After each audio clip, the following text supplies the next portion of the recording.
How to copy a table in Word document. Copying a table properly keeps formatting intact. So if we do not do it right, the table can break or lose its layout. So let's do it the correct way. So we can just head over to Word for that. And once we are headed over to Word, open up the document where you got table. I'm just gonna insert one for now. So let's say this is the table I currently have on my screen. So if you're looking at how to copy it, what we need to do is click on the 4 arrow icon in the top left, this one right here, and click on it.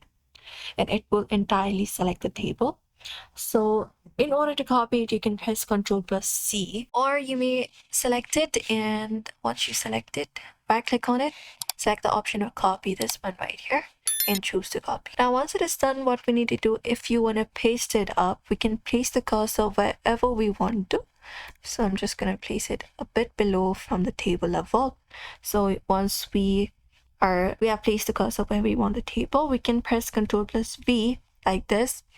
Or if not this, we can right click on it on the space and select the option of paste, this one right here, like this, and paste it however you want to. And you will be finding the table wherever you want it.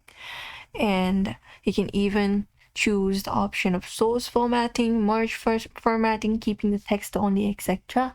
And that's it. Now we have successfully copied a table in Word without breaking the layout, which is pretty easy. So we hope this video was helpful. Ensure to give this video a like and subscribe for more tips and tutorials.